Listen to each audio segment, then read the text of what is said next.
nós já havíamos passado algumas perguntas para a Silmara, então eu vou passar a palavra para ela poder conduzir essas questões, e aí, à medida que forem surgindo novos questionamentos, a gente vai dando encaminhamento.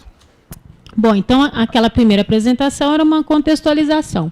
Aqui a tentativa é a gente passear um pouco no sistema, né? Alguns de vocês, algumas informações vão ser provavelmente já de conhecimento, mas na mesma intenção da anterior, para ter uma lógica. Então, a gente foi desde do login. Então, eu vou passar por algumas informações que são óbvias e outras que eu acho que vão valer como dicas.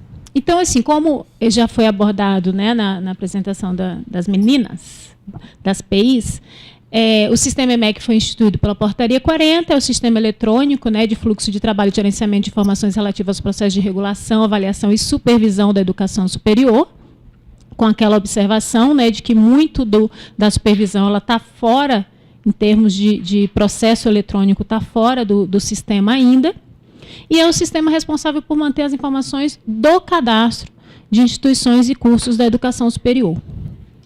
Então, no sistema EMEC, a gente tem 3 perfis relacionados às instituições. O primeiro perfil é do representante legal, que é quem inicia, né, o sistema. Então, para o acesso numa instituição nova que quer iniciar o seu credenciamento, a primeira ação é realizar o primeiro acesso. Esse primeiro acesso, atualmente, ele é a partir de um documento físico com assinatura, firma reconhecida daquele que é o representante legal junto à Receita para aquela mantenedora.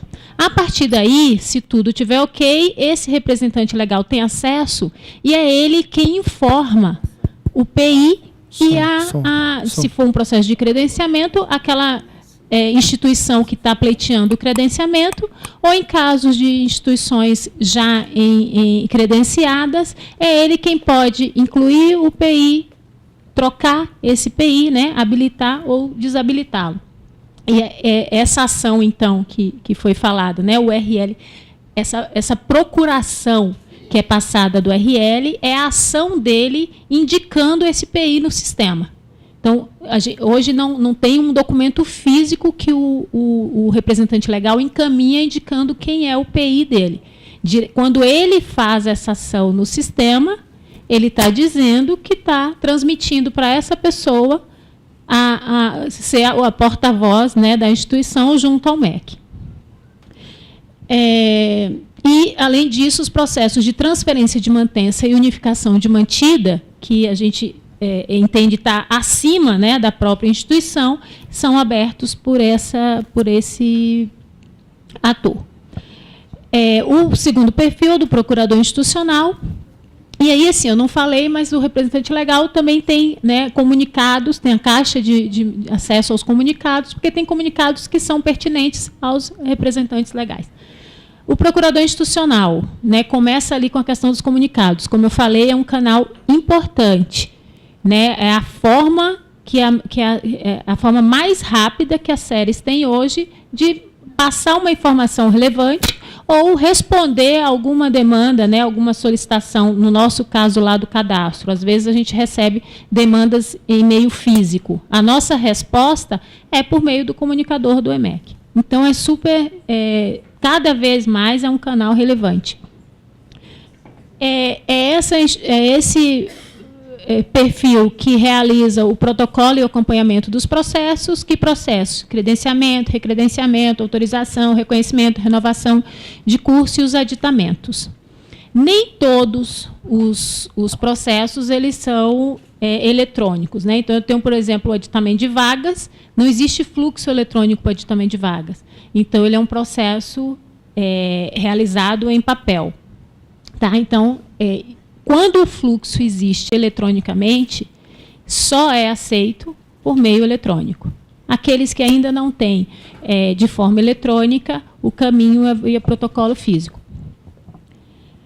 E o auxiliar institucional, que são pessoas que o PI é quem, né, indica, também via sistema, e atribui ali algumas ações de auxílio em relação a esse acompanhamento dos processos que estão em trâmite. Aqui a telinha, né, provavelmente todos vocês já conhecem essa tela, é a tela inicial do EMEC, de acesso da instituição. A mesma tela ela permite o acesso do mantenedor, na aba mantenedora, do URL, e o acesso do PI na aba IES. Aqui em cima a gente tem aquela aba manuais, onde eu disse que a gente vai disponibilizar essa apresentação. Né? A gente já queria, na verdade, essa apresentação, eu customizei uma apresentação, simulação, uma capacitação que a gente tinha feito e que não havia sido disponibilizado porque eu não tinha preparado ainda retirar nomes, CPFs, né, que estavam nas telas que a gente capturou do EMEC. Agora, para hoje, a gente fez todo esse trabalho, então a gente já tem condição de disponibilizar. Vai entrar nessa aba, além de estar disponível na ABMS. E vocês, quem conhece o EMEC, quem costumava utilizar essa aba manuais, sabia que ela estava extremamente desatualizada, né? Algumas telas, eu tenho 2 anos e meio, quase 3 anos de secretaria, algumas telas nem eu conhecia, porque era de uma versão anterior do sistema. Então, a ideia era que a gente não ia tirar, porque a gente ia atualizar, então a gente ia trocando. Não tivemos pernas para atualizar. Como estava atrapalhando mais que ajudando, então a gente fez uma limpa, tinha lá uns 20 e tantos manuais. Se vocês entrarem agora, vai ter talvez uns 6. Mas pelo menos são 6 que estão valendo. À medida que a gente for tendo condição de construir, né, documentos que a gente acredite que auxiliem na capacitação, na orientação do PI, a gente vai inserindo, né, nessa aba.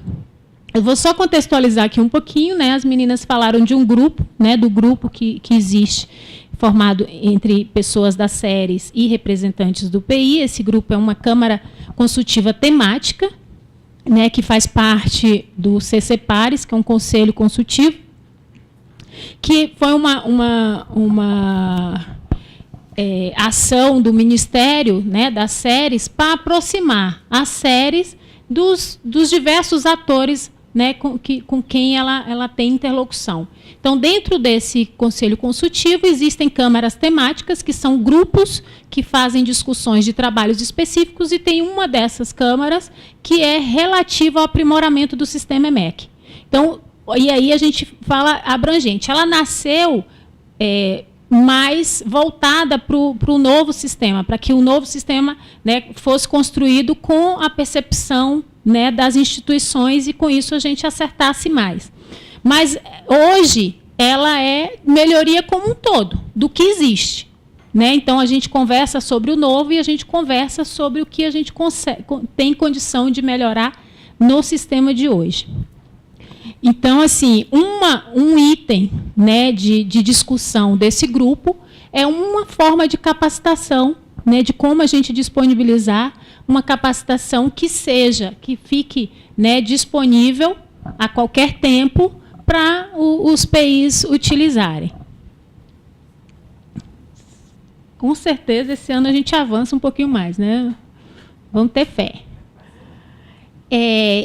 Aqueles itens, legislação e perguntas frequentes, que antes eram específicos do sistema, hoje eles remetem para a página das séries, onde tem lá todas as legislações, toda a legislação relativa à educação superior, à regulação da educação superior, e as perguntas frequentes. E aqui, então, toda essa apresentação vai ser a visão do PI.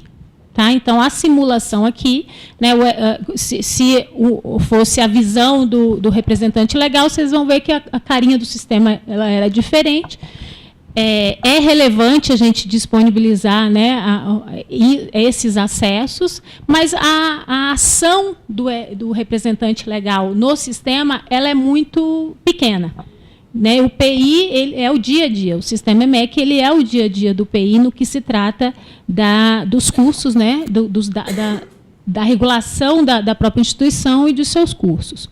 Então, essa é a carinha inicial do sistema, e aí a gente vai correr um pouquinho ao longo das opções. Nesse menu sistema, você tem lá a primeira opção de alterar a senha, né? Então, não sei a minha senha, faço uma demanda lá para alterar, não. Você vai fazer por aqui. O que tem que estar correto? O e-mail tem que estar correto, porque você vai receber a informação por e-mail. Então, mantém sempre atualizado os seus dados de contato. A caixa de mensagens, que é onde vocês têm acesso aos comunicados, né, esses que eu estou falando. E aqui, para aqueles PIs que estão vinculados a mais de uma instituição, é nessa última opção aqui, selecionar mantida, onde ele altera aquela instituição com que ele vai trabalhar no sistema. Então, ele trabalha com uma instituição por vez.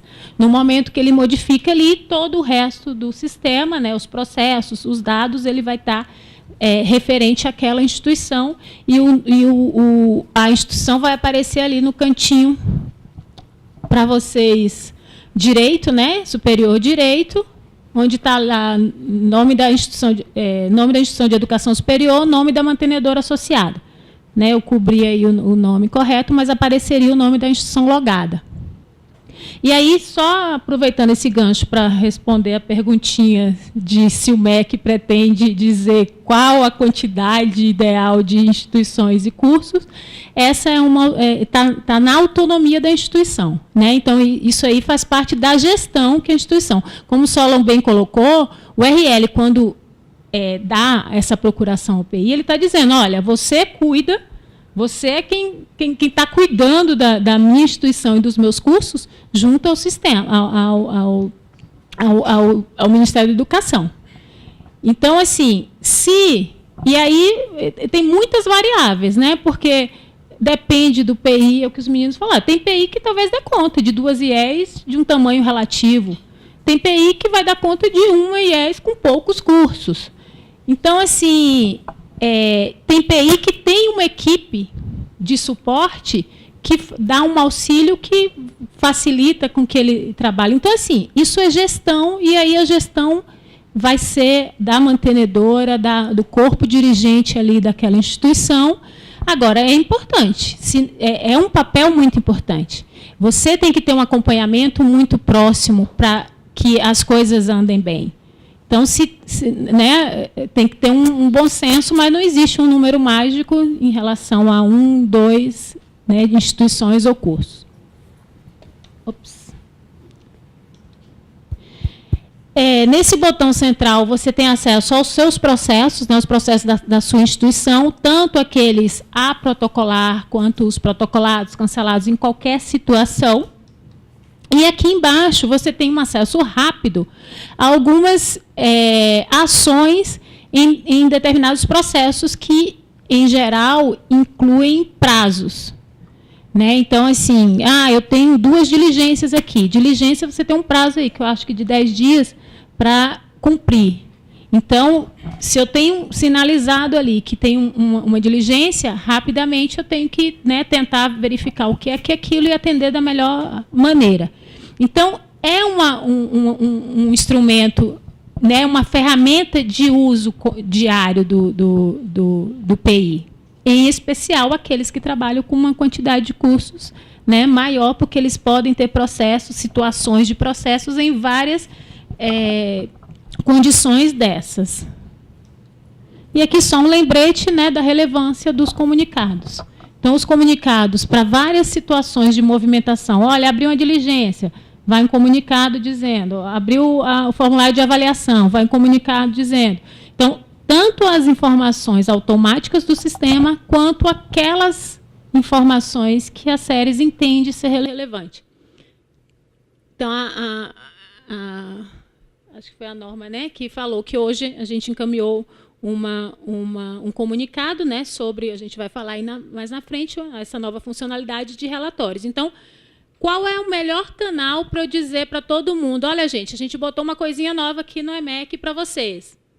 A gente só tem esse canal, né, de disseminação rápida. Existem muitas críticas. Essa caixa de mensagens ela não é de uma gestão boa. Eu reconheço. Então, isso faz com que a atenção tenha que ser redobrada.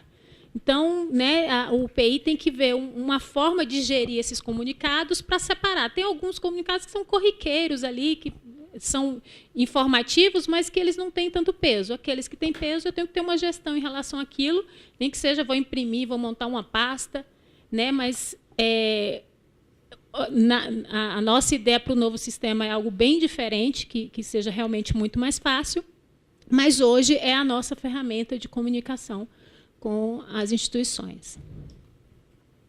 E aí, passando para a segunda opção de menu ali do cadastro, o primeiro item é o item de alterações de menor relevância, que, na verdade, te dá acesso ao cadastro de cursos, né, da instituição.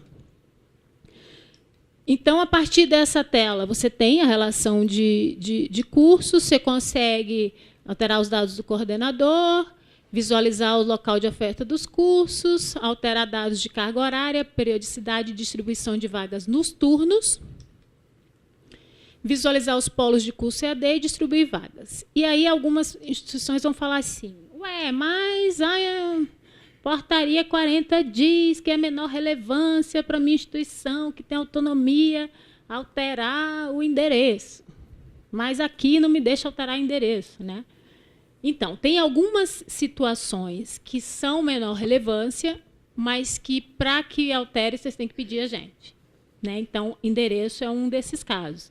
Aquelas instituições que possuem autonomia universitária, né? Naquele local de autonomia, podem mudar de endereço por ato próprio do seu conselho universitário, mas não existe essa possibilidade no sistema. E aí vai existir, né? A demanda está feita, está em desenvolvimento, mas assim, eu não consigo dizer prazo para vocês, até que isso esteja disponível. Né? A ideia é que tenha um fluxo e que essa alteração possa ser realizada diretamente pelo sistema, não aí nessa tela, como um fluxo mesmo, porque uma alteração de endereço envolve uma série de situações, mas, enquanto isso não acontece, essas ações de menor relevância que não estão disponíveis, elas devem ser feitas por meio do Fale Conosco. Tá? Em demandas bem... Vocês... imaginem que vai estar sendo no sistema. Então, todo o respaldo necessário para que o atendente que pegue aquilo, né, se sinta seguro para ser uma menor relevância, vocês põem na demanda para que isso, né, agilize o processo. Dados da mantida. Eu pulei ali dados da mantenedora, porque são só as informações da mantenedora. Dados da mantida, o relevante aqui é manter atualizadas as informações. Né? Então, o nosso contato, muitas vezes a gente, né, tem que fazer contato com a instituição e a gente usa as informações que estão no EMEC, tanto da mantida quanto do procurador institucional. Então,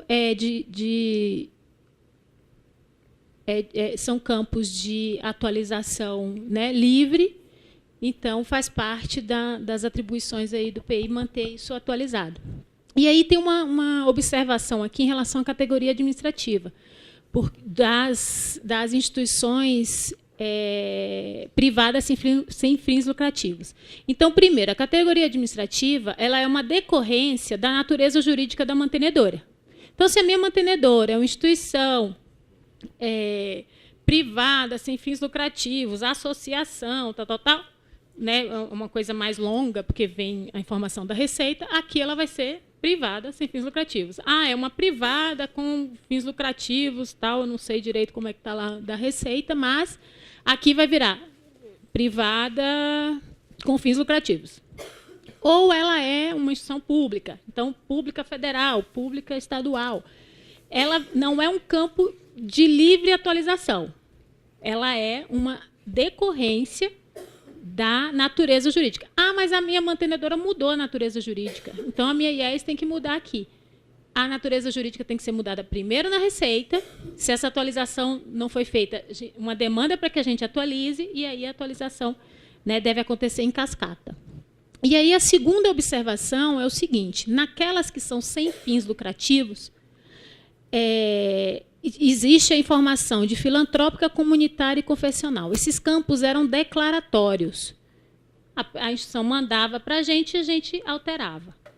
Agora, o campo filantrópico está relacionado à certificação de beneficência educacional, então, ao SEBAS Educação, ela só é para o cadastro filantrópica se tiver um SEBAS válido. A comunitária, a partir da Lei 12.881 de 2013, deixou de ser declaratória, ela tem que passar por uma avaliação, né, uma análise no MEC para indicar como comunitária, então ela só vem a partir da análise desse processo, que não é feito lá na minha área. E confessional continua sendo de cunho declaratório, então a instituição abre uma demanda e a gente faz. Dados de curso de especialização, né, é uma novidade aí, recente, que foi instituído pela resolução do CNE 2/2014, e aí teve uma série, né, de desdobramentos, inclusive uma fala aqui nossa sobre esse cadastro, que fez com que a informação de docente fosse tirada a obrigatoriedade, né, ela foi retirada da visão pública e foi tirada a obrigatoriedade de ter que lançar, tirada entre aspas, porque o sistema continua obrigatório, então você tem que colocar pelo menos um. Mas esse ele não é apresentado na visão pública. Essa discussão ainda, né, está acontecendo, e aí, até então, essa é a situação que se encontra. E aí a novidade tem os cursos de residência médica, eles não devem ser incluídos, né, tem os sistemas próprios para que eles entrem. E a novidade é que teve, né, o prazo para o cadastro do passivo desses cursos acabou, então o cadastro continua aberto, só que agora para os cursos correntes. Então, o que eu consigo fazer? Eu consigo incluir um curso que iniciou este ano, né? E aí, segundo a última IN, a IN1 2015, você tem 60 dias para informar. Então, eu iniciei a minha oferta hoje, eu tenho de hoje mais 60 dias para informar o cadastro, esse meu curso de especialização.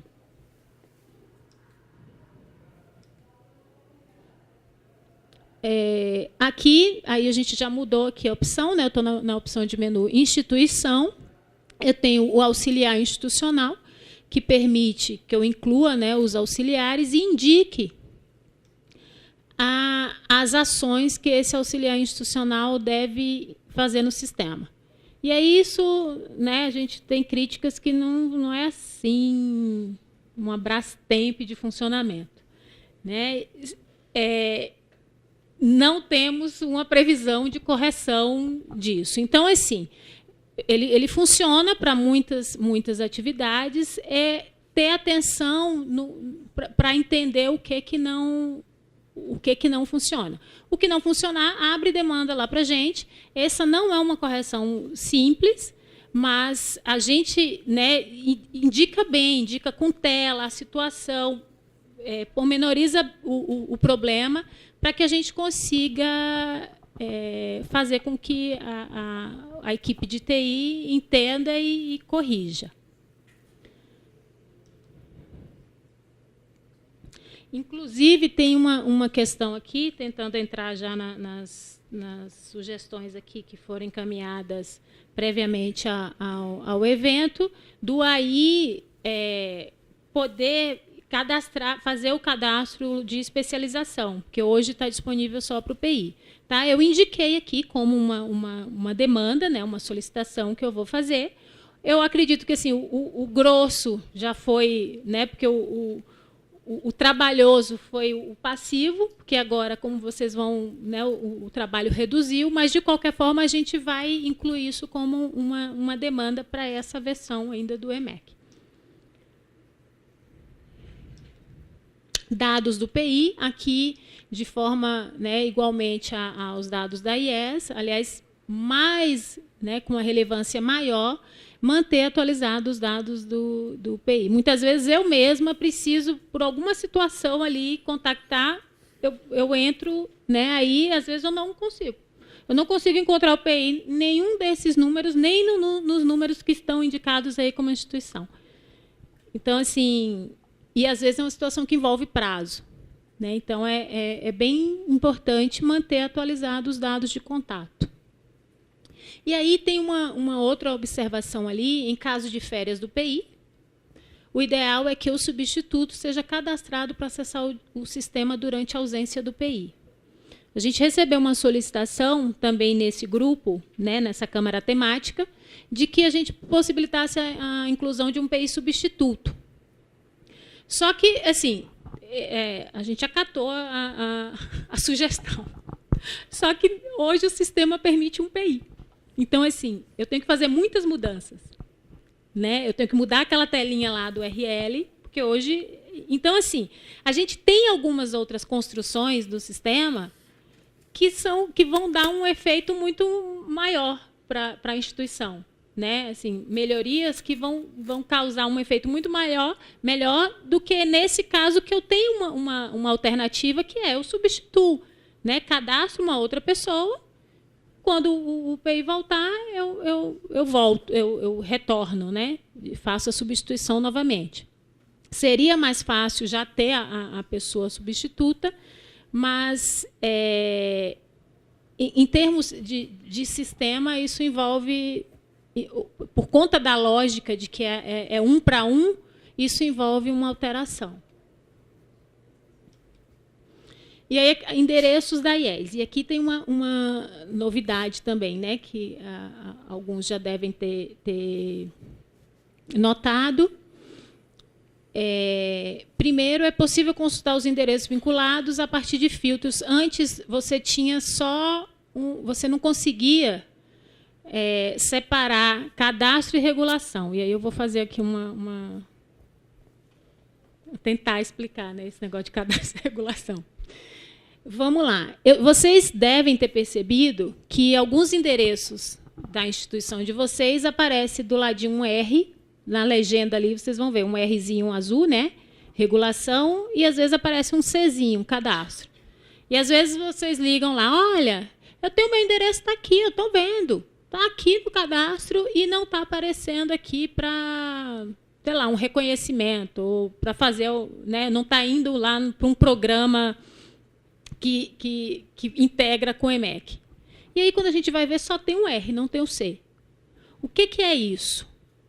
O R, que a gente chama de regulação, de ambiente de regulação, é como se fosse um ambiente dos dados que estão disponíveis para você utilizar nos processos. Então, imagina aqui, eu vou solicitar um aditamento de endereço. E no meu aditamento de endereço, eu estou mudando do endereço A para o endereço B. O meu endereço A está no cadastro. O meu endereço B não está no cadastro, porque não tinha nada nesse meu endereço B. Ele só vai para o cadastro depois que a área lá responsável analisar esse meu processo de aditamento. Mas eu tenho que cadastrar esse endereço em algum lugar, porque eu tenho que colocar no processo. Esse lugar é o que a gente chama de regulação. Porque se eu abrir um outro processo com esse mesmo endereço que ainda não está no cadastro, ele tem que estar cadastrado em algum lugar. É nesse ambiente de regulação. Então, quando no endereço tiver só o R, ele é invisível para efeito de cadastro. Então, na visão pública, ele não vai aparecer. Na integração com fiéis, ele não vai aparecer. Nem para o censo, nem para nenhum outro, porque é como se ele não existisse, não fosse um dado válido de cadastro ainda. Então, só que isso antes, nessa tela, eu não tinha como pedir, olha, eu quero só os meus endereços de cadastro, por exemplo. Não tinha. Então, isso é uma novidade, de ter esse filtro aqui, ambiente, aqui no ladinho esquerdo, onde eu posso dizer, eu quero só o que está no cadastro. Eu quero só o que está na regulação. Então, se eu digo apenas regulação, significa que eu posso usar nos processos. E acabou. Isso não está disponível para ninguém mais. Cadastro e regulação é o que acontece na maioria dos casos. Porque aquele endereço nasceu ali naquele ambiente de regulação, passou por algum tipo de processo e foi jogado no cadastro. Tá? Então, assim... isso já gerou muita dúvida. Acho que agora é um pouquinho menos. E foi criado também a indicação de polo em extinção / inativo, que é aquele pezinho amarelo. o que é isso, né? Era uma demanda também antiga das instituições que, às vezes, aquelas que trabalham com EAD, que, às vezes, o polo ele estava paralisado, mas ele não estava extinto. Então, ele não tinha curso naquele momento, mas não estava extinto. Ou ele ia ser extinto. Ele já não ia ser continuado pela instituição, mas ainda tinha turma finalizando. Então, eu não podia simplesmente extinguir, porque isso, quando eu extingo, morreu. Então, o que foi a área de EAD solicitou que a gente tivesse, né, uma marcação para indicar esse período aí transitório. Agora, essa indicação ela só acontece a partir da área de EAD.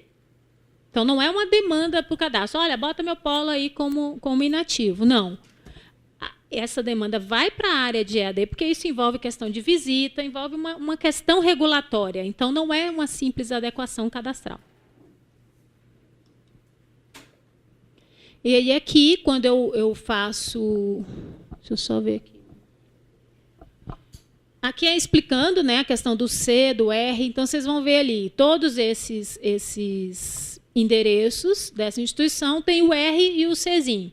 Então, ela não tem nenhum endereço que esteja somente na regulação. Mentira, porque eu selecionei que queria só, provavelmente, cadastro, né? Porque está ali o ambiente, 2 selecionados. De qualquer forma, eu só estou apresentando aqui aquilo que está no cadastro, coincidentemente, também está na regulação. E aí você vai ver que o que tem o pezinho marrom são polos. Então, se eu tivesse um endereço aí que está só na regulação, e lá na regulação ele está marcado como polo, porque ele está, por exemplo, num processo de aditamento de credenciamento de polo, então ele é um endereço novo que eu, instituição, quero credenciar como um polo. Aí eu vou cadastrar ele vai estar lá no Rzinho, porque ele está só na regulação. Ele vai estar marcado como polo na regulação, porque eu quero que ele seja um polo. Aqui ele vai aparecer só com R. Por quê? Porque polo, para a gente, é polo no cadastro, porque ele já passou por algum processo de regulatório. Então, polo é só o que está no cadastro. O que é endereço da regulação. O que quer ser um polo, ele é um candidato, mas ele não é. Então, não vai aparecer o pezinho. E aqui é o detalhamento, né, dos dados do endereço. Vocês vão ver que, nesse detalhamento, aquela abinha, né, de informações complementares ela é aberta para que... o nome do meu endereço aqui, né, tem instituição que bota unidade, gama. Tem outras que falam campus, blá, blá, blá. Né, tem todo um conceito aí, quando o endereço principal no município é campus, os outros é unidade. Então, a depender de como é o tratamento pela instituição, esse campo é livre para ela indicar a forma como aquele endereço é conhecido. E aí, as demais questões, né, em relação a contato, e-mail. E aqui tem uma informação importante, que também está nas sugestões aqui recebidas. A questão do agrupador. Então, assim, os cursos presenciais, eles estão vinculados a um único endereço. Quando ele está vinculado a mais de um endereço, é erro. Vocês podem abrir uma demanda lá para a gente, que é uma inconsistência de cadastro para a gente corrigir. Porque esse endereço, na lógica do EMEC de hoje, esse endereço é o local de oferta de entrada de aluno. Então, eu tenho 50 vagas no meu curso de Direito na minha unidade Gama. E vamos dizer que eu tenho um laboratório na minha unidade Gama 2, que é um outro endereço, também lá naquele bairro, onde eu tenho só o laboratório que aquele curso usa. Hoje, eu não tenho como fazer essa indicação no sistema. Eu vou colocar que o local de oferta do meu curso é a unidade Gama, porque é lá que eu boto as vagas, é lá que é a referência para o aluno saber onde aquele curso ocorre. Mas e aí, quando o avaliador vier? Quando o avaliador vier, vocês vão falar para eles, olha, o laboratório é usado ali, também no EMEC não tem como eu indicar isso, e ele vai destacar lá no relato dele que o laboratório é em outro endereço. Tá, mas não tem, hoje, na estrutura que o sistema eu não tenho como agregar outros endereços. E aí, eu acho, porque eu não estava quando isso foi inventado, que a criação do agrupador foi para tentar corrigir isso. só que não conseguiu. Porque o meu agrupador não está vinculado com o curso. Eu não falo assim, olha, o meu curso de Direito ele está nesse endereço, mas eu vou agrupar esse e esse, porque o núcleo de práticas jurídicas é nesse outro endereço aqui. Ele não está por curso, porque imagina no meu curso de matemática, eu não tenho esse agrupamento.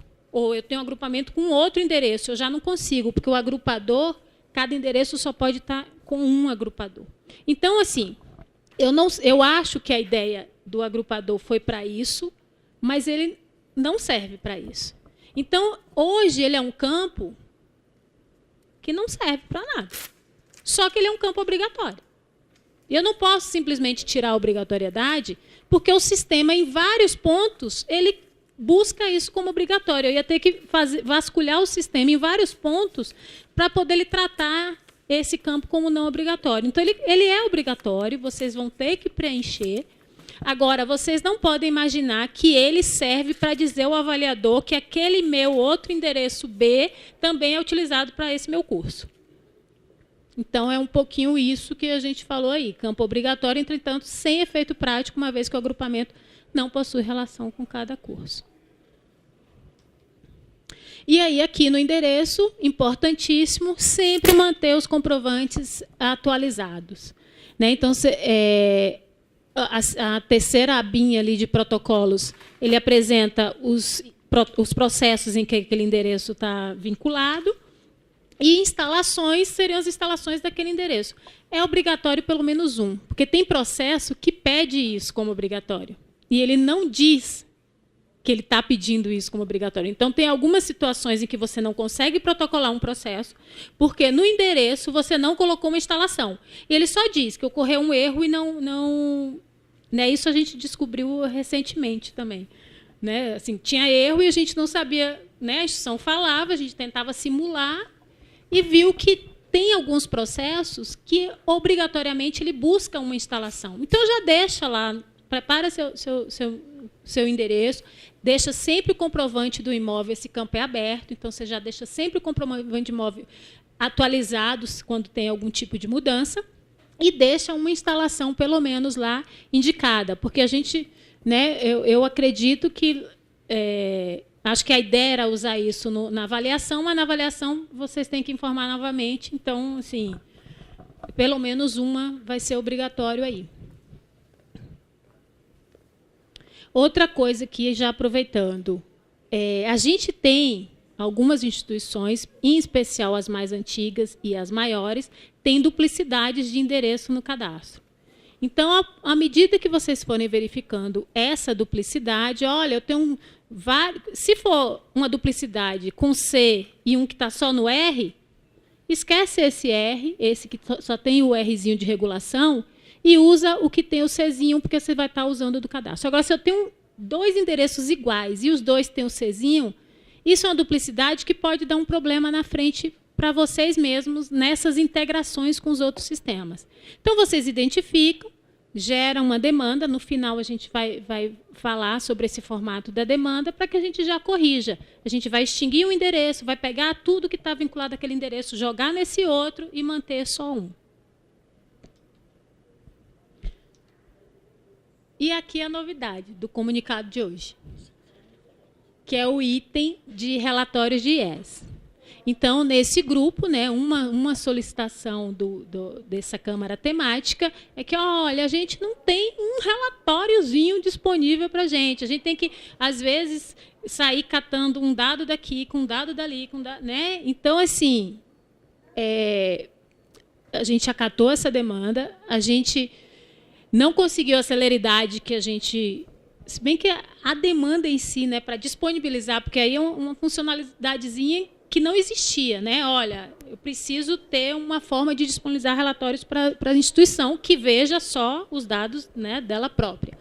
Então, assim, isso o pessoal da TI conseguiu fazer bem rapidamente. A gente tem que construir o grupo, os representantes do grupo passou para a gente algumas propostas de relatório que seriam os mais relevantes. Acho que tem uns 10 que deve gerar uns 25, mais ou menos, porque tem uns relatórios, né, assim, gigantescos que a gente vai desdobrar, mas a gente vai providenciar. O que são esses três? Esses três são alguns que foram mencionados, não é o que estava na prioridade, mas alguns que foram mencionados e que a gente já tinha relatórios parecidos na nossa visão. Então, ficou fácil de fazer a transformação. Então, assim, tem um relatório que apresenta os dados do cadastro de cursos de especialização, os dados dos cursos de graduação. Ah, mas isso aí eu já tinha lá no meu menor relevância. Podia copiar lá. Só que eu tinha só aquelas coluninhas, né? Se eu quisesse vaga, eu tenho que abrir lá para ver. Se eu quisesse isso, eu tenho que abrir. Então, a ideia aí, faltam ainda alguns campos que foram pedidos, porque a gente não tinha nos nossos, né? Então, mas que a gente já vai habilitar. Eu acho que já tem, nesse de cadastro de curso, já tem a informação dos atos de autorização, de reconhecimento, o último ato de renovação. Então, assim, não é ainda a demanda atendida, mas é um início. Assim, eu particularmente fiquei muito feliz da gente ter conseguido, né, num curto tempo, e ter uma novidade boa aqui para trazer para vocês. Então, a ideia é que a gente, baseado na solicitação, né, nas estruturas que foram passadas, construa na medida do que a gente verificar como viável e vá disponibilizando. Tá? Então, visitem essa aba. Eu vou tentar fazer com que, sempre que a gente disponibilizar um relatório, a gente encaminhe um comunicado para que vocês fiquem, né, sabendo que tem uma novidade aí. Os relatórios gerados, eles podem ser gerados nos formatos de CSV, XLS e PDF. Então, esses aí, assim, imagina uma instituição muito grande. Dados dos cursos vão vir todos os cursos. Então, assim, às vezes vai demorar. Se demorar, pede o CSV. O CSV é o formato mais rápido que tem. Eu vou pedir um CSV, ele vai abrir numa planilha normal e eu vou conseguir manipular, né, botar os filtros, fazer o que for. É um relatório relativamente pequeno. Eu já boto no XLS, ele já vai sair num formato também em planilha, mas mais bonitinho. Tá? Aqui a questão do cronograma, né, que é o reflexo do calendário da regulação, daquelas portarias. Então, ele sempre apresenta aí nessa tela central, vamos lá, na tela lateral, as opções vigentes, independente da instituição, e nessa opção central, as opções que a instituição estão habilitadas. Porque, às vezes, eu vou ter uma opção que está habilitado, mas não vai estar disponível para aquela instituição específica por uma característica da instituição ou por um erro do sistema. Então, se for, né, se vocês acharem que é por um erro do sistema, vocês vão abrir uma demanda, a gente vai fazer uma análise e, se for, a gente vai disponibilizar. Se não for, a gente vai explicar por que não está sendo habilitado. Então, aí, já falei, né, anualmente é publicado, mesmo as solicitações de processos que não são eletrônicos, eles obedecem ao calendário, né, isso é importante, não é porque eu não tenho a trava do sistema que eu posso fazer um aditamento de vagas fora do período do aditamento. Tá? Eu tenho que pedir dentro da janela do aditamento. Tem algumas opções que estão disponíveis o ano todo, como aditamento de mudança de endereço, né, transferência de mantença, unificação de mantidas. E tem alguns, e no caso das autônomas, o informacurso existente e o existente EAD. E em alguma situação em que eu abri acho que é a Inês, né, que está tendo esse problema. Eu tentei fazer aqui o meu reconhecimento de curso e está dando um erro X e eu não consigo fazer o meu protocolo. Vai abrir a demanda e a gente vai... As demandas de calendário, né, a regra geral lá é que elas têm que ser tratadas com prioridade. A depender do problema, às vezes a gente não consegue resolver dentro do prazo do calendário. Caso isso aconteça, a demanda de vocês aberta dentro do prazo do calendário é a certeza de que esse calendário vai ser aberto de forma extraordinária para aquela instituição. Tá? Mas tem que ser dentro do prazo do calendário, porque é isso que comprova que a instituição, né, conseguiu entrar no banco ali antes das 4 horas. Né? está dentro do banco. Aqui falando um pouquinho da autonomia. Então, assim, o informacurso existente, ele, né, tá para as instituições dentro dos municípios em que ela tem autonomia, vai estar disponível. A data de início não é um campo obrigatório. A partir do momento em que eu ponho a data de início, eu não altero mais. Então, a data de início do curso, ela deve ser colocada após o início do curso. Se ela foi colocada após o início do curso, eu não tenho que alterar porque o curso começou. Então, a lógica é essa. Né? Muitas coisas acontecem na vida real que mudam, né, um pouquinho a lógica. Por exemplo, alguém me disse que o FIES cobra que tem a data de início. Então, assim, só que aí é uma questão da regra do FIES que está equivocada, porque se o curso não começou, eu não posso botar uma data falsa. Né? Então, assim, é uma pauta que a gente tem lá para discutir como que é isso. Mudança de endereço de curso, então, no âmbito da autonomia, né, é por demanda, como eu falei, a gente não tem um processo eletrônico para isso ainda, mas vocês precisam incluir na demanda o ato do conselho de vocês. Então, toda ação que não é do MEC, ela precisa de um ato da instituição, do órgão competente da instituição. Então, a equipe cadastro só tem respaldo para fazer a ação se o ato estiver lá comprovando que aquela ação, né, realmente é válida. E alteração de vagas autorizadas, a mesma coisa no caso de instituição com autonomia. Lembrando que direito, medicina, odontologia e psicologia, não existe autonomia para eles. Então, é processo mesmo. Silmara, só um pouquinho aí que tem uma pergunta do internauta aqui com relação a isso e talvez você já possa esclarecer. Terezinha Cunha, do Celso Lisboa, Rio de Janeiro. Centro Universitário precisa informar um curso novo no EMEC. Em qual local inserir essa informação? Centro Universitário tem autonomia, exceto se aderiu ao PROIES, perdeu a autonomia, está com alguma coisa, algum processo de supervisão, alguma ocorrência que retirou a autonomia. Mas, por padrão, um centro universitário ele tem autonomia. Em geral, o centro universitário também só pode atuar em um município. Então, naquele município lá em que ele atua. Então, é por meio do informar-curso existente. Se for presencial, informar-curso existente é AD. Se for, é AD.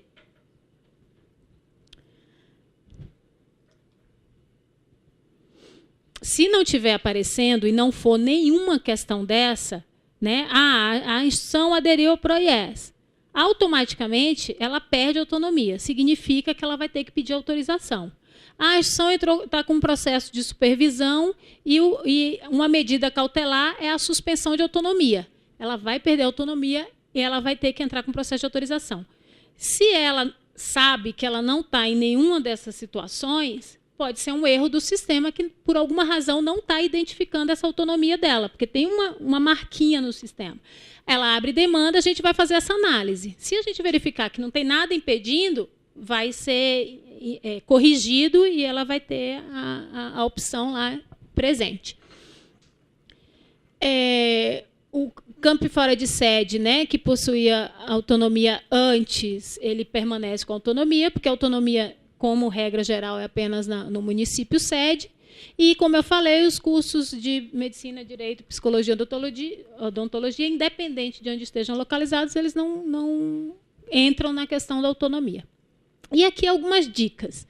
Dicas gerais para qualquer processo, para abertura de qualquer processo. Primeiro, o período que a IES tem para abrir, preencher os dados e enviar ao MEC. Enviar ao MEC e pagar a taxa é a data do último período, é a data final do período do calendário. Então, assim, aquilo que eu falei, né? Eu acho que eu já falei. Antigamente, pela portaria 40, do dia que você abria, você tinha 60 dias, independente de calendário. Agora, não. Agora já tem um tempinho, não. Você tem a janela do calendário. Então, você tem que fazer tudo na janela do calendário. Certo? Não existe mais o prazo de 60 dias. A janela do calendário, às vezes, ela é 45 dias, às vezes ela é 60 dias. Por exemplo, os processos de renovação de reconhecimento geralmente são abertos com 60 dias. Agora, é 60 dias do primeiro dia, porque se eu deixar para fazer no quinto, já são 55. E aí lá vai. Os endereços vinculados aos processos devem ter o comprovante do imóvel atualizado e pelo menos uma instalação informada. Então, assim, isso é motivo de eu não conseguir abrir o processo. Então, regra geral para qualquer processo. E, passado o fim do calendário, sem o envio do processo ou sem o pagamento da taxa, no caso em que tem taxa, o processo é cancelado automaticamente pelo sistema por decurso de prazo. Então, meu prazo era hoje. Eu abri o processo, mas eu não enviei, amanhã ele está cancelado. Eu abri o processo, enviei, está aguardando o pagamento de taxa. Se eu paguei no prazo do boleto, ele vai ficar um tempo ali nessa situação de aguardando, que é o tempo do banco informar o INEP que a taxa foi paga, e aí o sistema dá a baixa e arquivar. Mas se o banco não informar o INEP porque a taxa não foi paga, esse processo também vai ser cancelado. No caso dos processos de autorização de curso. Os processos de autorização são fora do âmbito da autonomia, né? Exceto direito, medicina, odontologia e psicologia. Na verdade, medicina não tem mais autorização, né? É por edital. Tem, mas é por edital. E direito ainda não está aberto. Os documentos, PPC, comprovante de disponibilidade do imóvel, relação de docentes, termo de compromisso, porque o curso ainda não está aberto, né, em muitas situações, e o comprovante de recolhimento da taxa, que, na verdade, isso é automático, o retorno do banco. E aqui, importante, para cursos experimentais, que são os casos dos cursos tecnológicos que não constam no catálogo, e para os cursos inovadores, que são os cursos de bacharelados ou licenciaturas, que não constam ainda, não tem nenhuma, né, não constam ainda naquela relação do EMEC, a instituição tem que solicitar antes, porque esse é um processo manual, é um procedimento manual. Então, se eu estou no último dia do calendário de autorização, aí eu vou fazer e vejo, minha denominação não está aqui. Vocês vão ter que abrir uma demanda solicitando a inclusão do curso da denominação para vocês abrirem. Essa demanda tem que chegar para a gente tem que atender na nossa fila, vocês vão saber e aí vocês vão abrir. Perdi o período. Então, por isso que, assim, se vocês já sabem antes do calendário, vocês já solicitam para a gente a liberação da denominação. Se vocês, eu só vi isso, tenta no primeiro dia. Por isso que é importante a gente fazer no primeiro dia, porque eu tenho um tempo que dá um prazo suficiente para que eu consiga fazer essa ação necessária, que é prévia à solicitação do processo. Em relação aos processos de reconhecimento, aqui a dica é o seguinte: eu estou com um processo de reconhecimento, ou eu vou reconhecer meu curso agora, só que o meu curso está mudando de endereço. E aí, eu queria botar meu reconhecimento já no endereço correto, porque, né, 2 em 1, mas não tem 2 em 1. Então, o processo de reconhecimento tem que ser no endereço do curso do cadastro. Se você está mudando de endereço, ou você já tem um aditamento, porque isso aconteceu lá atrás, ou se agora que eu vou fazer isso, eu vou abrir um aditamento. Existe uma sinalização no processo de reconhecimento ou de renovação, e isso vai ser observado. O avaliador ele é orientado para ir no lugar onde o curso está ocorrendo, independente do dado do processo. E aí, no relatório dele, ele vai dizer, olha, o endereço que o curso acontece, ele é divergente do endereço que está no processo. E a instituição tem um protocolo, tem um processo de aditamento. Né? Ao término desse processo, o pessoal lá da área dos reconhecimentos das renovações tem condição de, já que a visita aconteceu, de fazer o procedimento, a atualização para o endereço correto, para que o reflexo no cadastro vá para o endereço correto e a portaria saia corretamente também. Tá? Então, assim, no processo algumas instituições, às vezes, excluem o endereço do processo de reconhecimento ou de renovação, tentando mudar. Eu não sei se o sistema ainda está deixando, mas o sistema deixava excluir, mas não deixa incluir. Então, ela perdi o prazo, porque ela não conseguia protocolar o processo. Tá? Então, o endereço tem que ser o do cadastro. E a quantidade de vagas tem que ser a do cadastro também. O sistema deixa mudar, mas ela não vai ser considerada. Para mudar a vaga, tem que ser o processo de aditamento de mudança de vagas. Tá? Que é protocolado em documento físico.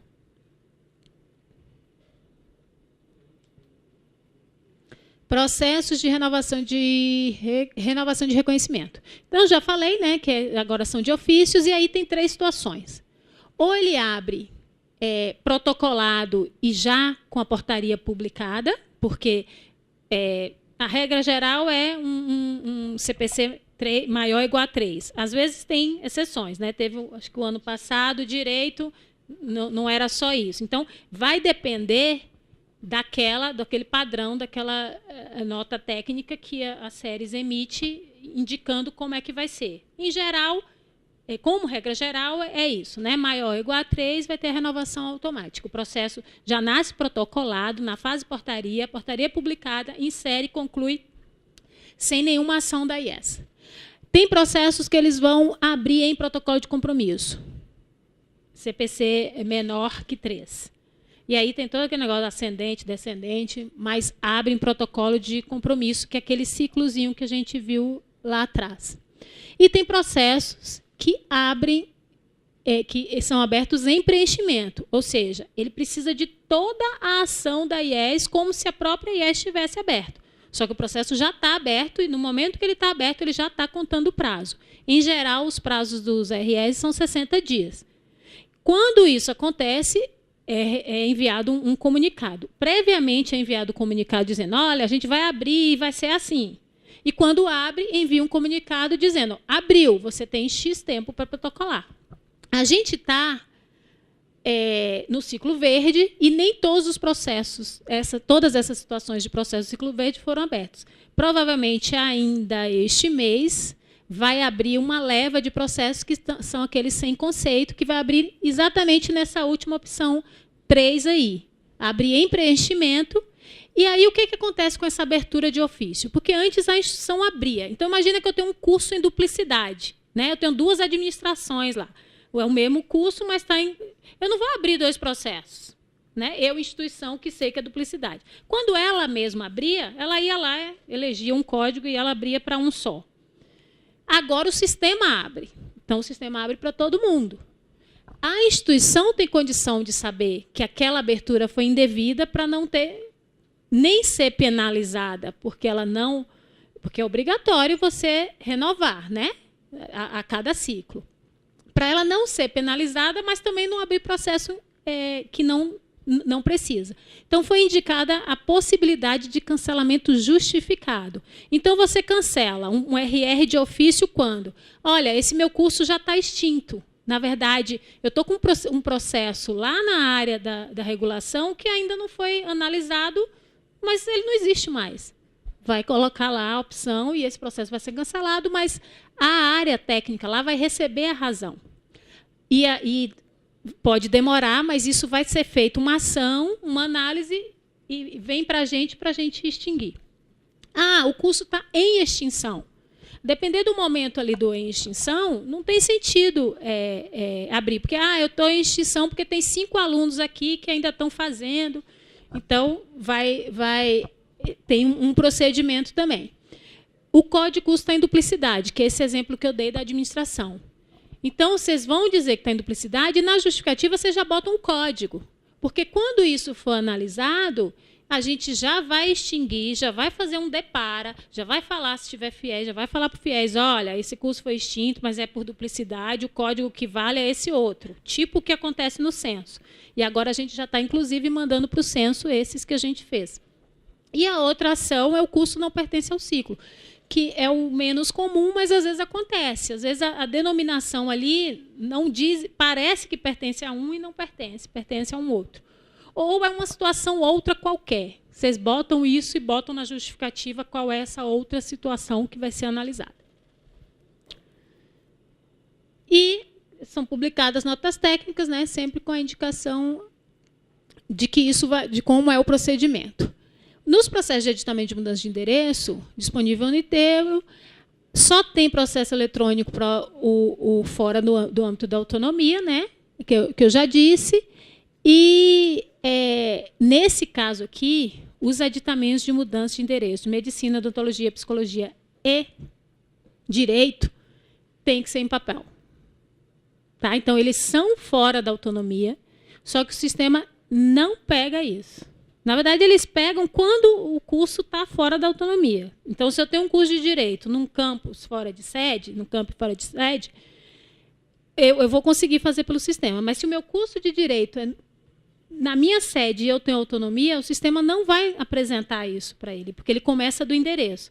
A gente já pediu um ajuste, está sendo construído um fluxo específico, mas enquanto isso não tem, vocês têm que informar, vocês vão fazer essa informação por documento físico.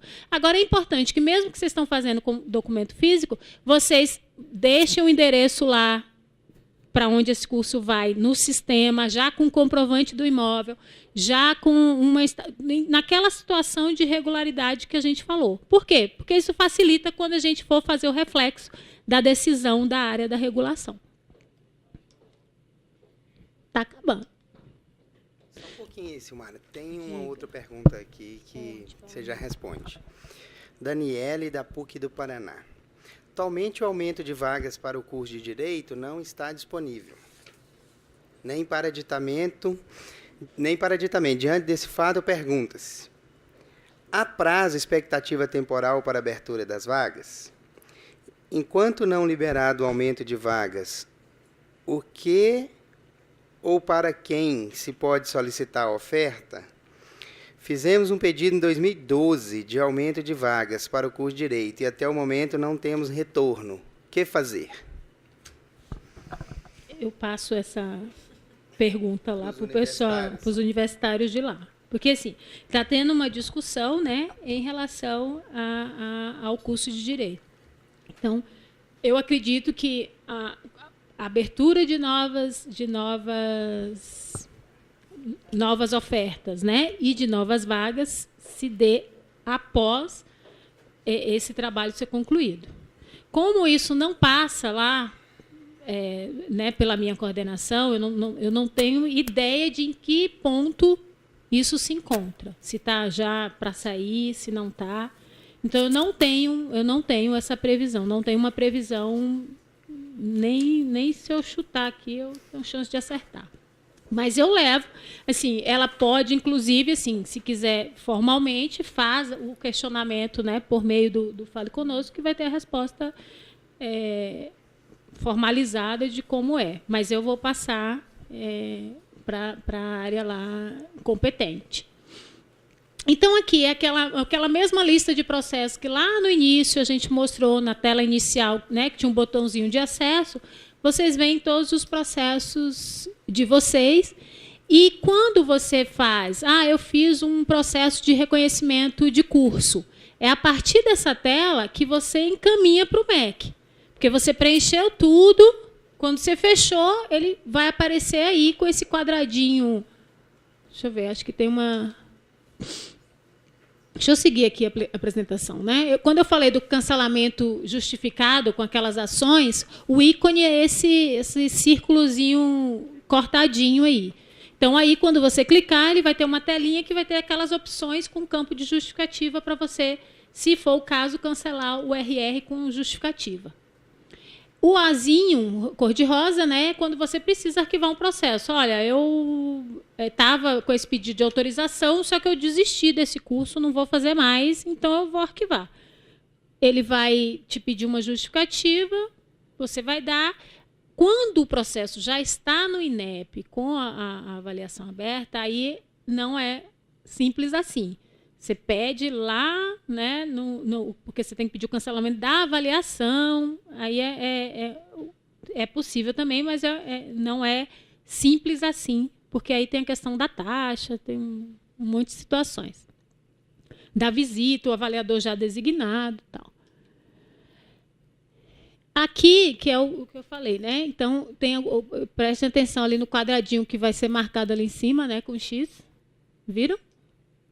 Feito especial aqui. Então, eu tenho que marcar ali e clicar no botão de iniciar processo para enviar o MEC. Tá? Então, sem isso, a gente teve outro dia uma demanda que a instituição fez tudo dentro do calendário. Só que esqueceu de fazer essa ação. E o processo foi cancelado. Então, falando, não, mas eu não sabia que tinha que fazer isso. Né? Então, assim, Vocês conseguem, nessa lista de processos, vocês conseguem ver ali, ó, a quarta coluna é a situação do processo, está ali, não protocolado. Se está não protocolado, não está no MEC, está com você. Se está não protocolado e chegou o último dia, o dia mais um do prazo do calendário, ele vai ser cancelado pelo sistema. Tá? Então, observem sempre a situação do processo. Aqui, rapidamente, falando do cadastro, né? É a base oficial, como eu falei, cada vez ela é mais utilizada. E aí, só que existem algumas inconsistências, né? Eu falei aqui algumas. Eu falei, olha, tem casos em que eu tenho duplicidade de código de curso, tem casos em que eu tenho duplicidade de endereço, tem casos em que eu tenho vários cursos EAD, porque um é para cada polo, e, na verdade, não devia ser, eu devia ter um curso EAD com vários polos vinculados. Então, eu tenho algumas situações de inconsistências que a gente já identificou. Só que a gente precisa da ajuda de vocês para corrigir. Então, foi encaminhado, a gente fez um documento de orientação que foi encaminhado por comunicado há algum tempo, e a gente pode disponibilizar, né, novamente, que fala de vários cenários. Então, esse cenário 2 aí eu falo ali os principais tipos de adequação. Ó, curso com código em duplicidade. Então, o que esse documento é? Em vez de você mandar uma demanda para a gente, texto, olha, o meu curso número 1, 2, 3 está em duplicidade com 4, 5, 6, eu quero que você faça isso, e também tem mais isso, né, que era como chegava, e a gente não conseguia, ficava um tempão só para entender o que a instituição queria. Isso aí é para dar um padrão. Então, para cada tipo de problema, a gente contextualiza por que geralmente esse problema existe e um formato ali embaixo de planilhinha de como vocês devem mandar essa informação para que a gente consiga atender de forma ágil. Então, vão ter 7 cenários. Curso com código em duplicidade, mesmo curso EAD com diversos códigos, um para cada polo. Cursos distintos com entrada única, que é a ABI, em geral isso as federais é que tem. Adequação da quantidade de vagas de curso. Então, vocês tiveram um ato próprio aí da instituição, ou então um ato do próprio Ministério da Educação, que por uma falha do sistema não foi atualizado, e vocês têm um ato, então é uma adequação cadastral. Então, a gente consegue fazer. Cursos que estão em extinção, só que no cadastro eles estão como ativo e, às vezes, isso causa problema. No FIES, por exemplo, né, é bom sinalizar. O em extinção ele é uma simples adequação cadastral, mas o voltar para a atividade não é. Então, vocês vão pedir a mudança de status de curso para em extinção quando, de verdade, aquele curso não vai ter nova oferta. Porque se amanhã... mas não era bem isso, não, que eu estava pensando, né? Para ser ativo de novo, a gente manda a demanda lá para a análise da regulação. Deixou de ser uma adequação cadastral. Tá? Por quê? Porque tinha instituições que usavam isso como burla da visita. Então, né, infelizmente, a gente tem de tudo. Endereços em duplicidade, né, que eu acho que é um dos principais problemas. Então, vocês tenham atenção, sempre utilize, quando virem que tem endereço em duplicidade, sempre utilize o que tem o Czinho para não gerar uma nova duplicidade, porque senão, ao término do processo daquele R, ele vira outro C igual com códigos diferentes. E endereços não mais utilizados pelas IES. Então, às vezes, vocês pedem uma aditamento de mudança de endereço. Eu tinha 3 cursos. Eu mudei de prédio. Vocês têm que fazer 3 aditamentos de mudança de endereço, né? Esse foi para o prédio B, esse foi para o prédio B, esse foi para o prédio B. Ok, meu endereço A ficou lá. Mudei, todo mundo está aqui, mas o sistema não sabe que esse carinha aqui devia ser extinto. Então, faça uma verificação e olha, poxa, esse endereço aqui está com situação de atividade, mas ele não é um endereço mais que é utilizado, a instituição não tem nada lá mais. Aí, na demandinha, faz, porque é uma limpeza no cadastro, né? É uma forma da gente ir melhorando.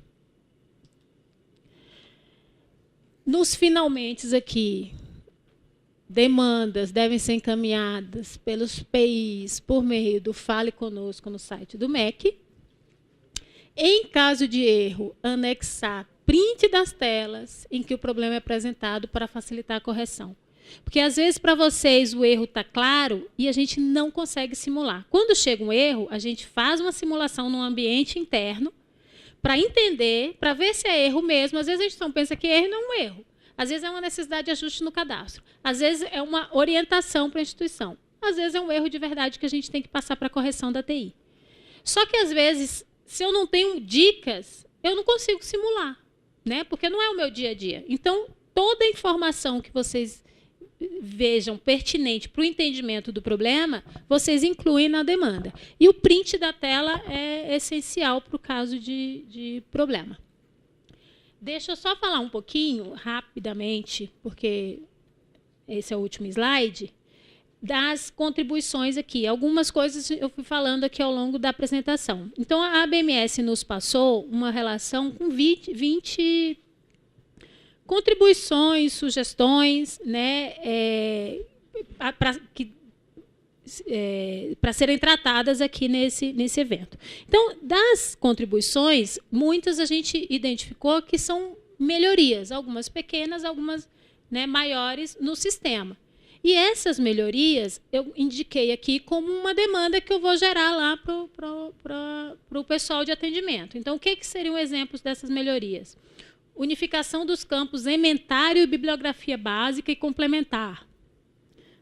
Assim, algumas coisas dessas eu não sei nem o que é. Eu botei aqui como uma demanda, a gente vai ver na tela, entender o que é isso, se for necessário, vai ligar para os nossos universitários PIs para formatar o que é essa melhoria e gerar a demanda.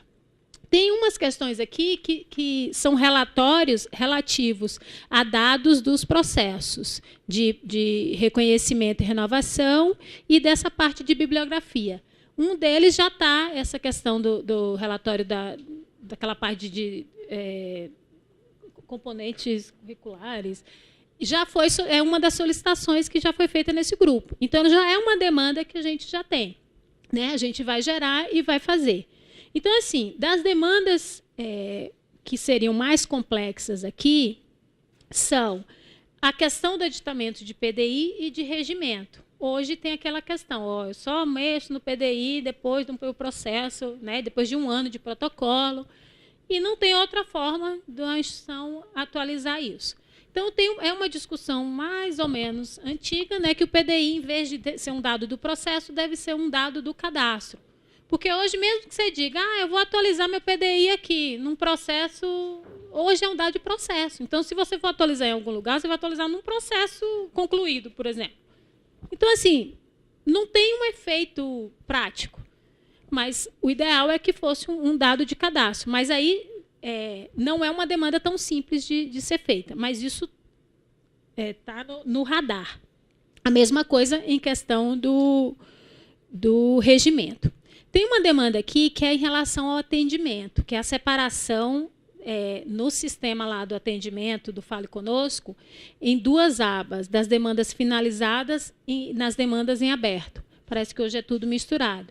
Antes de vir para cá, eu já encaminhei isso para as áreas, né, porque tem coisa aqui que não me compete. E eu encaminhei para a coordenação do NAP, ela já entrou em contato com a empresa prestadora e eles deram um prazo de 1 mês para fazer essa separação, né? Então, foi uma sugestão que foi aceita e já está encaminhada. Tem uma parte aqui, necessidade de estabelecer um canal de comunicação mais efetivo com as séries. Então, assim, o mais efetivo que a gente tem é o NAP. E, assim, e a gente está tentando melhorar, né? Assim, eu vejo lá o esforço, né? Eu sei que eu tive um exemplo hoje aqui de uma informação, né, equivocada que passaram ali para o nosso amigo PI. Então, a gente ainda tem problemas, mas, assim, eu até gostaria de saber a percepção de vocês, mas, no meu entendimento, vem melhorando em termos da agilidade, pelo menos o que chega, porque tem demandas que já param no NAP, e tem demandas do NAP que vêm para a gente, né, e que a gente devolve. Então, a gente está recebendo mais rápido. A gente teve um problema grande, né, alguns meses atrás, na época que a gente veio aqui falar do cadastro Lato Sensu, estava num período caótico, porque foi a transição das empresas, assim, foram uns 5 meses, 6 meses de dureza. Assim. Para a gente não conseguia nem receber as demandas. Então, assim, foi difícil, mas isso está regularizando. Eu vejo lá um empenho de padronização das respostas, de uma capacitação mais ativa. Então, assim, o próprio sistema, né, que estava com problema, eu tenho visto que tem melhorado.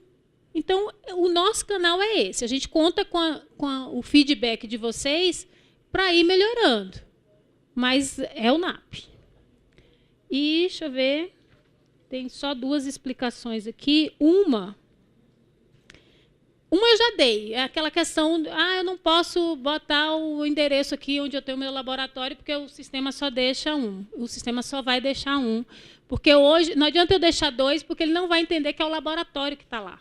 Ele vai achar que você tem 2 locais entrando aluno, e não é verdade.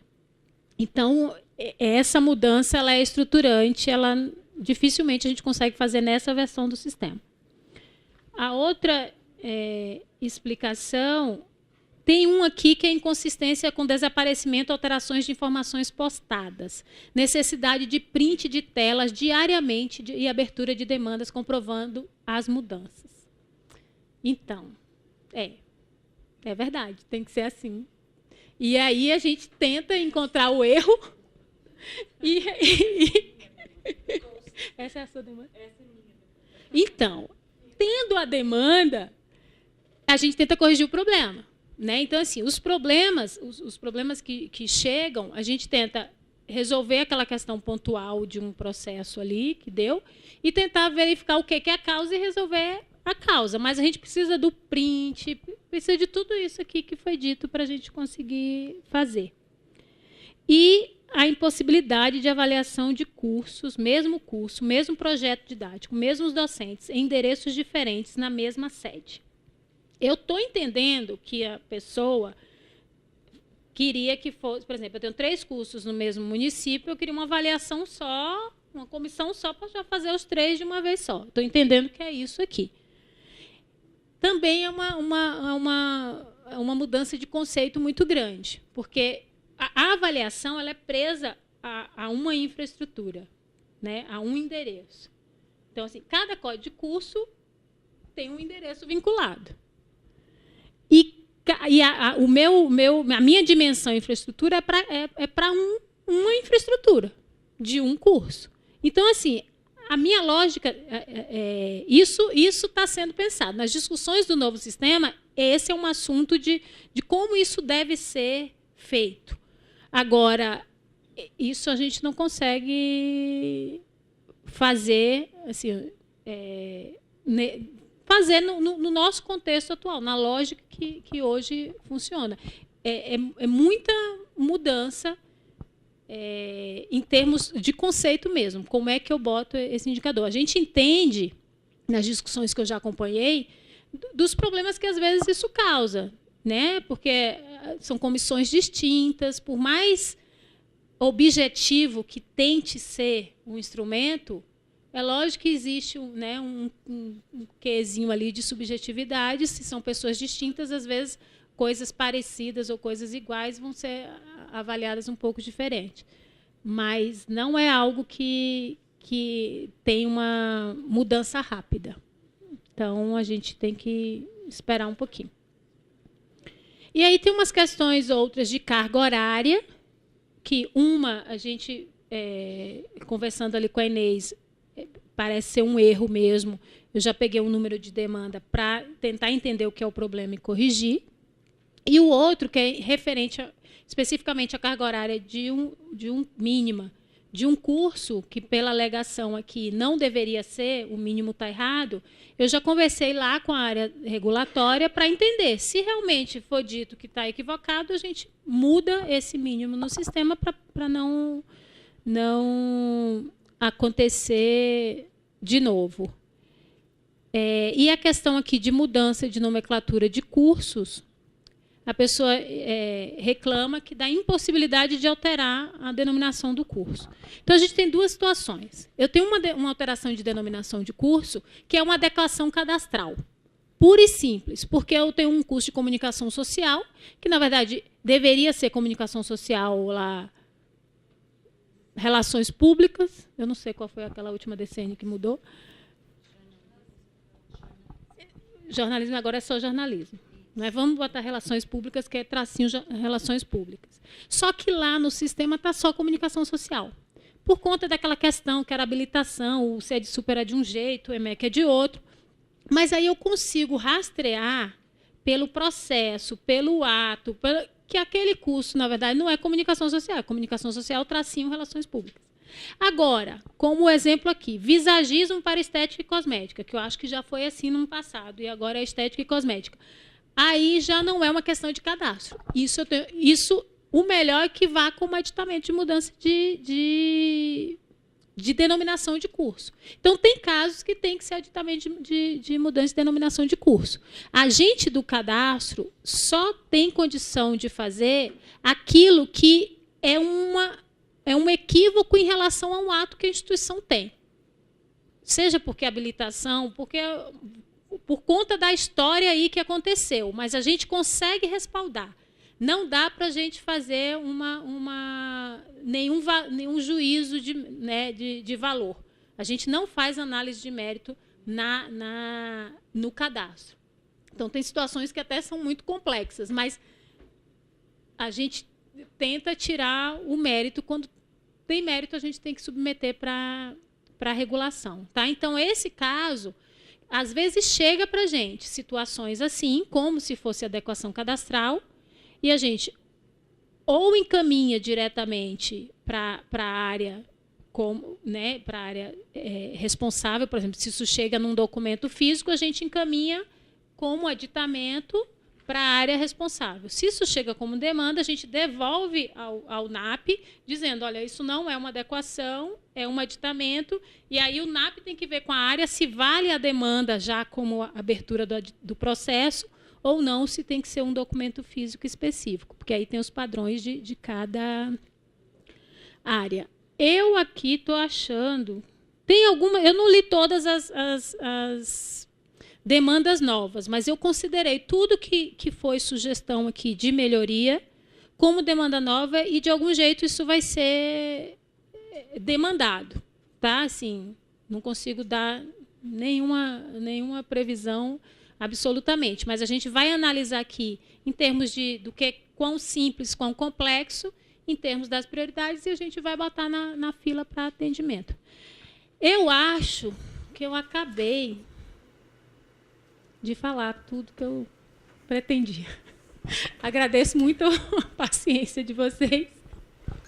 E caso ainda tenha algo aí para ser perguntado, estou aqui. Bom, nós recebemos algumas perguntas de vocês e muitas perguntas pela internet. Por conta do adiantar da hora, nós vamos ter que passar essas perguntas por e-mail para a Silmara, para ela poder responder, e a gente fazer o compromisso de devolver essas respostas no e-mail que vocês deixaram aqui na ficha e no cadastro da internet que nós recebemos. Com relação às perguntas, né, às dúvidas, se a gente for estender o evento até a gente exaurir todas as dúvidas, nós vamos virar aqui à noite, né? Infelizmente não temos tempo para isso. Eu vou pedir para a Silmara, viu, Silmara? A gente vai encaminhar por e-mail, vou pedir para o pessoal da BMS fazer o agrupamento dessas perguntas e encaminhar para vocês retornam e a gente encaminha para o pessoal as respostas. Eu queria fazer só uma provocaçãozinha, Silmara. no sentido do canal efetivo de comunicação entre o lado de cá e o lado de lá, né? Na época que foi aberto o NAP, o então secretário das séries, o Jorge Messias, ele veio aqui na BMS, a gente fez um seminário e nós apoiamos muito esse canal, entendendo que era um canal que realmente ia ter esse diálogo recíproco. Mas, no decorrer do tempo, né, nós percebemos que o NAP não é tão eficiente quanto deveria ser no sentido de encaminhamento de respostas e respostas adequadas e no tempo hábil. Porque a gente percebe, né, pela informação dos associados, que nem sempre isso acontece e tem problemas que têm prazo para poder ser respondido. E o associado fica do lado de cá desesperado, sem saber como fazer, e não tem uma resposta efetiva de como fazer do lado de lá, né? Isso causa um transtorno enorme para os dois lados. Para o lado de cá, que tem um prazo a cumprir, e eu deixei para fazer no último dia e não consigo fazer, e eu preciso de uma resposta, e para o lado de lá, que não vai ter, né, o processo, não vai chegar o processo como se espera. Então, a gente precisa de pensar numa situação que realmente atenda a essa situação, Silmara. Levar essa reflexão para o Ministério da Educação, acho que é muito importante, né? Porque a gente precisa de pensar numa situação que realmente atenda essa parceria, né, entre instituições de ensino e Ministério da Educação. Pelo que eu ouço de informações associadas, o pessoal do NAP não é preparado para poder estar exercendo ali aquela função, e aí você confirmou hoje que é uma empresa, né, que presta esse serviço, e que essa empresa pode mudar, né, as pessoas que estão saem, entram outras pessoas, enfim. Isso não é para ter resposta, é só para a gente poder pensar numa situação que atenda melhor esse canal, né, porque acho que é muito importante essa parceria de instituições com o Ministério da Educação. Eu queria também deixar aqui um recado para o mantenedor, e isso foi pedido que a gente fizesse pelo Ministério da Educação. O mantenedor, ou o representante legal, ele passa a procuração de plenos poderes para o procurador. E, num determinado momento, esse procurador é trocado, é substituído, é mudado. Só que ninguém avisa isso para o MEC, nem ninguém caça a senha dessa pessoa. E essa pessoa, às vezes, entra no sistema com a senha que ele tem e pode fazer o que ele bem entender lá com relação aos processos daquela instituição. Então, isso foi um alerta que o próprio Ministério da Educação passou para a gente, né, e eu me sinto na obrigação de lembrar isso para os mantenedores ou para o representante legal. Trocou o procurador, troque a senha, caça a senha dele, muda a senha para que o próximo possa fazer aí o acesso e o outro fique inibido de fazer qualquer procedimento no sistema. Tem mais alguma coisa para abordar, Silmara? Não, só em relação a essa questão, né, do NAP, assim, sempre que tem, pelo menos, né, o meu procedimento, quando eu vou falar, eu estou aqui, basicamente o meu assunto é cadastro, mas eu sei que eu estou aqui representando as séries.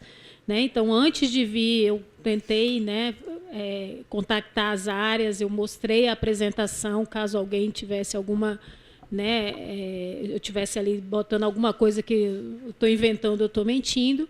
E sempre após os eventos, eu faço um relato do que, né, olha, teve essa crítica, teve esse elogio, dificilmente, mas quando tem eu falo. E as preocupações, né, a questão dos questionamentos. Então, assim, essa questão do NAP vai ser posta, porque assim, é necessário ser posta, porque tem duas questões. Não tem como ter um corpo do Ministério, porque é necessário muitas pessoas. São muitas instituições. A gente tem por mais ou menos 40 mil cursos. Então, não tem jeito, não dá para eu contratar servidor para essa ação. É uma ação que ela é terceirizada mesmo. Agora, ela precisa ser bem prestada. E a ação que está sendo feita é nesse sentido. Eu acho que assim, a condução está sendo boa, mas ainda tem muitas falhas. E tem uma outra questão, em termos da morosidade, e isso vale muito para as respostas inadequadas. Essa questão da capacitação, né, de padronização, de ter que estar ali em cima, e a coordenadora, assim, a gente tem uma ação muito próxima, e eu vejo que ela vem fazendo isso. A outra questão em relação à morosidade é que o NAP ele é o contato, ele tem já, né, um conhecimento adquirido, mas muitas das questões dos PIs, elas têm que ir para as áreas e voltar das áreas. E esse ainda é um gargalo. Né? Então, esse tempo, muitas vezes, a depender ali da situação daquela área específica, esse tempo, muitas vezes, está sendo maior do que o desejado. Então, assim, é importante esse retorno, porque não é uma ação para o NAP melhorar, o retorno das áreas ao NAP tem que melhorar. Então, é uma questão da secretaria mesmo. Então, assim, né, é importante esse feedback nesse sentido, para a gente ir realmente melhorando essa ação, né, de como. O sistema está crescendo muito. Né, o sistema, não o sistema de TI, o sistema de regulação. Então, cada vez é mais gente, né, mais situações. Então, a gente tem que melhorar, porque senão realmente fica impraticável de fazer. Agora, do lado de cá, né, não vamos deixar para a última hora, porque a gente já sabe que a gente tem essa questão. Eu sei que, para mim, é duro falar nisso, mas eu sei que o sistema apresenta problema. Então, o risco é muito grande deixar para a última hora. Então, assim, eu não fico feliz, né, de falar. Eu brigo lá com o pessoal da TI, porque eu falo assim, olha, gente, eu tenho vergonha, às vezes, de alguns serviços que a gente está fazendo, porque enquanto é o MEC. Porque a equipe de TI, deixa eu esclarecer aqui, não é a minha. Eu sou uma área de interlocução, mas eu sou como o PI ali, né? Vocês dependem ali das áreas do ENAD, às vezes não são vocês, do SISUTEC, do não sei o quê. Vocês é quem vai ser cobrado, mas vocês dependem de informações de outras pessoas. Então, lá eu reclamo deles, mas aqui não adianta eu falar para vocês, olha, gente, o sistema não está bom, mas não é por minha culpa, é por culpa da outra área ali, mas é por culpa do MEC, né? Quem está prestando um serviço que não está adequado é o Ministério da Educação, a quem eu estou representando aqui hoje. Então, eu não fico tranquila de dizer, olha, gente, o sistema apresenta problemas e a gente nem sempre tem agilidade em responder. Mas isso é uma verdade. Então, o que é uma forma de mitigar o risco que isso causa? Eu não posso deixar para a última hora, mesmo a gente sabendo que nós, brasileiros, deixamos tudo para a última hora. Eu tenho que mudar um pouco isso para eu ter tempo hábil de melhorar. Então, assim, vamos tentando, dos dois lados, minimizar os problemas e melhorando, né? Assim, eu ainda tenho esperança de que a gente está melhorando. Temos fé, né, Silmara? Bom, então quero agradecer a participação do Ministério da Educação, né, a disponibilidade com que ele sempre tem para com a BMS, agradecer a presença de vocês até o final, pedir desculpa pelo adiantar da hora, mas o assunto realmente é importante, né, por isso que a gente alongou, e dizer que a BMS está à disposição de vocês para o que precisarem. Muito obrigado, boa noite, bom retorno para vocês.